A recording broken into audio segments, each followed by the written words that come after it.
तुमच्याबद्दल जरा सांगा सर. तुमचं बॅकग्राऊंड काय आहे आणि काय करताय तुम्ही? ओके. माझं नाव निखिल विठ्ठल गायकवाड. मी राहणार मांडकी, तालुका पुरंदर, जिल्हा पुणे. तर मी 5 वर्षापासून नैसर्गिक शेती करतो. याच्या अगोदर मी ॲज अ मेकॅनिकल इंजिनियर म्हणून कमेस कंपनीमध्ये जॉब करत होतो, ॲज अ क्वालिटी इंजिनियर म्हणून. त्याच्यानंतर शेतीची पहिल्यापासून आवड होती. त्याच्यानंतर मी नैसर्गिक शेतीकडे वळालो. पारंपरिक शेती होती वडिलोपार्जित आमची 7.5 एकर. तर त्याच्यानंतर मग मी नैसर्गिक शेती करायला चालू केलं.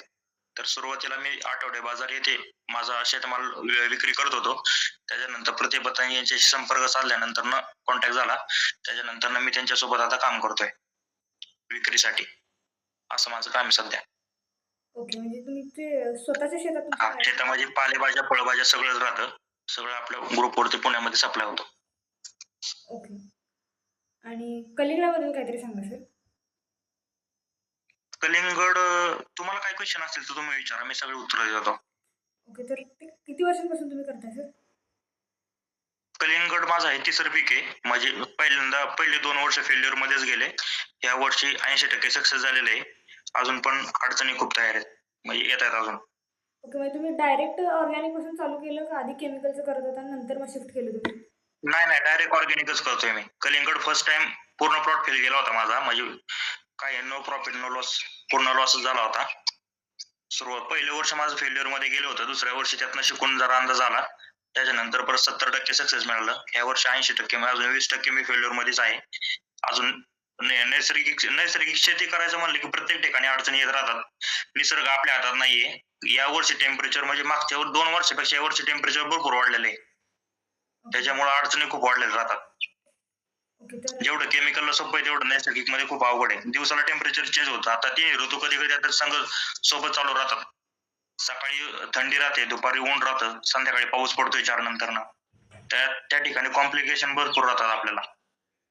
तर फेल गेलं तुम्ही असं म्हटलं पहिल्या वर्षी, तर त्याचं कारण काय होतं त्याच्या पाठीमागे?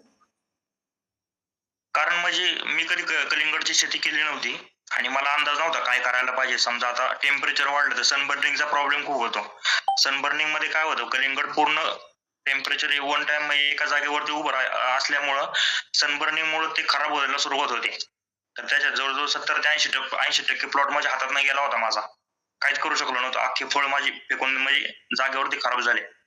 असं झालं. मग दुसऱ्या वर्षी त्याच्यातनं अजून जरा बदल करत ह्या वर्षी मग आपण न्यूजपेपर वगैरे वापरल्यानंतर आता एक 15 दिवसांनी अजून माझा कलिंगडचा प्लॉट चालू होईल.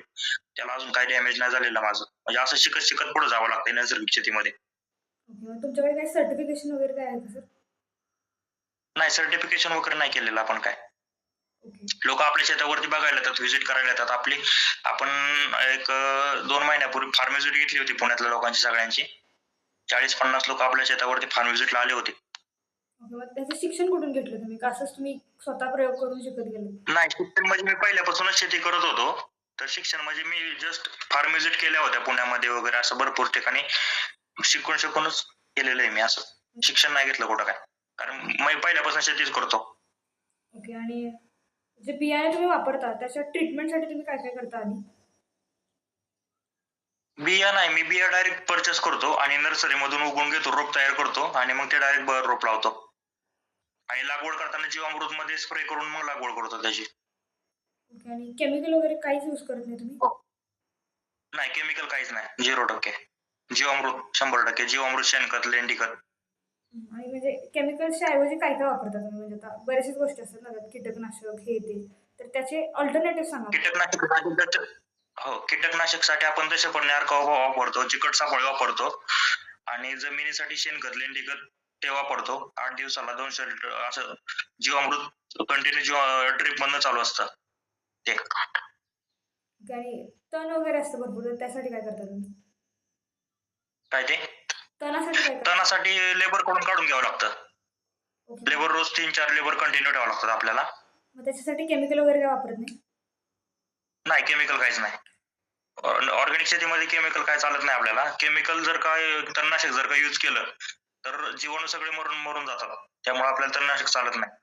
आपण सगळं लेबर कडून गवत काढून घेतो. ओके. तर नॅचरली कलिंगड तयार व्हायला किती दिवस लागतात? म्हणजे आता काय बऱ्याच 90 दिवस. 90 दिवस. ते व्हरायटीवरती डिपेंड हो. करतं का असं? केमिकलचा प्लॉट 60 ते 65-70 दिवसात तयार होतो. नॅचरली तयार व्हायचं असेल तर 90 दिवस लागतात. ते व्हरायटीवरती डिपेंड करतं का असं प्रत्येक ह्याच्यामध्ये कॉमन आहे की 90 दिवसच लागतात? नाही, नाही, नाही. व्हरायटीवरती असं नाहीये काही.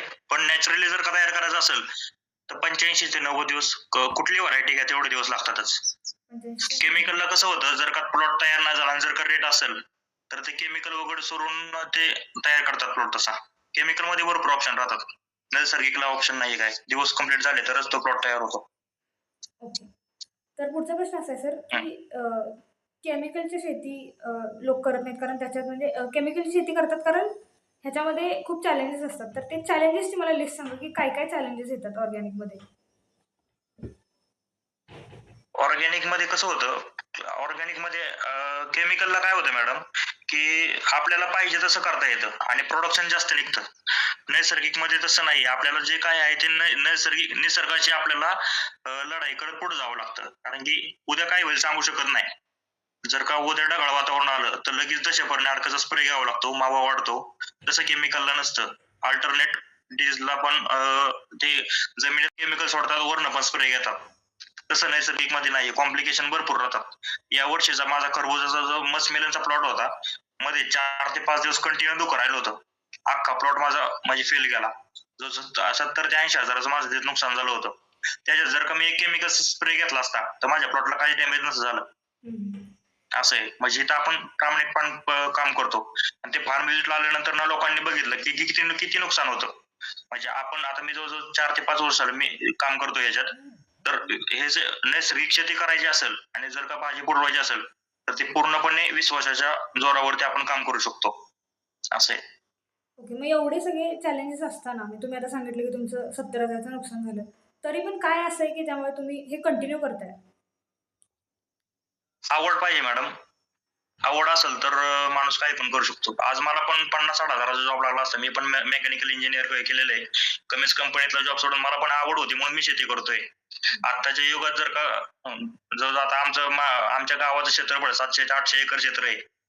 मी माझं पूर्ण 8 एकर क्षेत्र ऑर्गॅनिक वरती करतोय. असं आहे. बरं आवड असेल तरच माणूस करू शकतो. म्हणजे आमच्या अख्ख्या गावात कोणच असं ऑर्गॅनिक शेती करत नाही. गावात म्हणण्यापेक्षा पंचक्रोशीत जर विचार केला, तरी आमच्या इथं कोण करत नाही तसं. मीच करतोय. आणि जे नैसर्गिक शेतीचा हा मेन उद्देश आहे, की जो नैसर्गिक शेती करतो, तो त्या गावात पूर्ण बदनाम झालेला असतो. पूर्ण लोकं त्याला नावं ठेवत असतात, की काय करतोय काय नाही असं असं असतं. कारण नैसर्गिक शेतीत तुम्ही जसं म्हणला ना, तण नियंत्रणासाठी आपण तणनाशक मारत नाही. आमच्या पूर्ण शेतासमोर तुम्हाला गवतच दिसेल कधी आले तरी. हां, हां. कधी पूर्ण शेत कधी क्लीन नसतं राहिलेलं. असं आहे. तसं केमिकलवाल्यांचं नसतं. त्यांच्या हातात कधी तुम्हाला तण दिसणारच नाही. सगळं चकाचक मारलेलं असतं तणनाशकामुळं. असे कॉम्प्लिकेशन्स राहतात. आवड असेल तर करू शकतो. आता एवढं सगळं करतोय आपण, एवढे कॉम्प्लिकेशन्स आले, फक्त आवड आहे म्हणून करतोय आपण. आणि कसं आहे आत्ताच्या युगामध्ये आजारांचं प्रमाण भरपूर वाढलेलं आहे.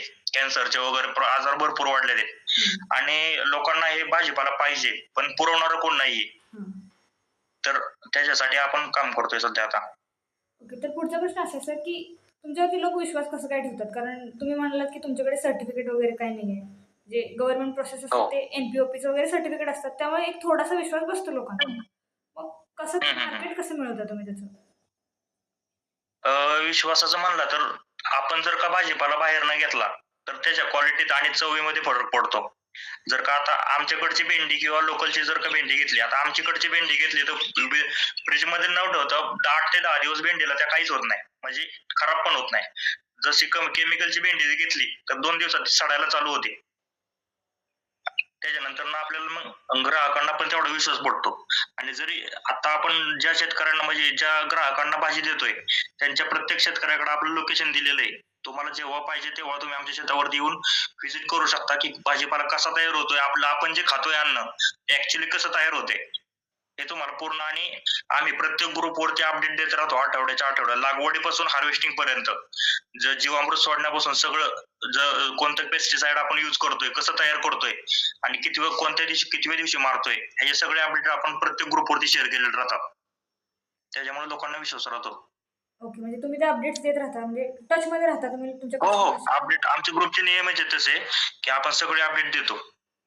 ओके. आणि पुढचा प्रश्न असा असेल की सुरुवातीला कसं होतं लोकांचा म्हणजे जोपर्यंत विश्वास बसत नाही तोपर्यंत एक ते टॅकल करणं थोडंसं अवघड जातं. तर सुरुवातीचे कस्टमर्स तुम्ही कसे मिळवले? सुरुवातीला म्हणजे कस्टमर मिळवणं खूप जरा अवघड काम जातं.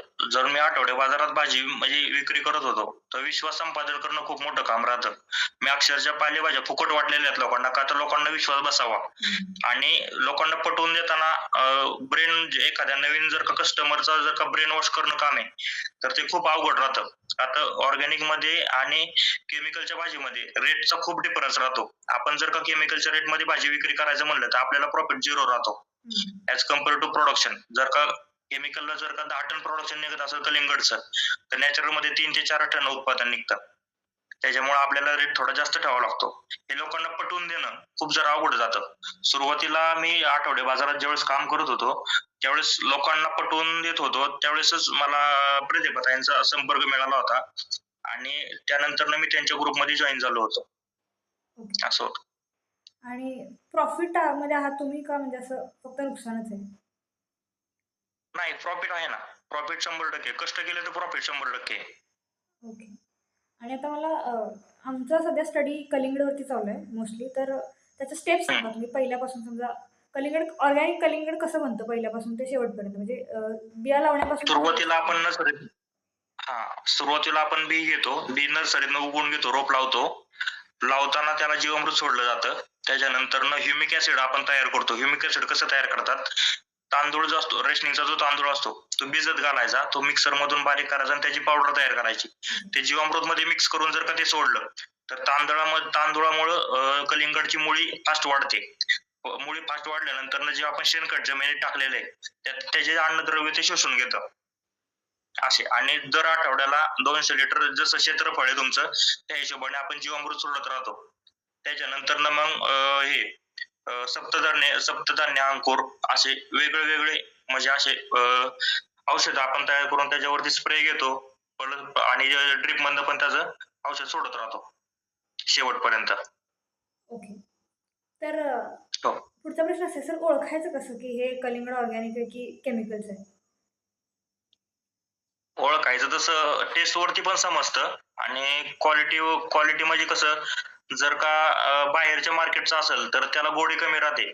ऑर्गॅनिक जर का घेतलं त्याला गोडी खूप राहते. असं आहे. तुम्ही कुठली पण व्हरायटी करा. नैसर्गिक जर का कलिंगड केलं तर त्याला गोडी खूप राहते.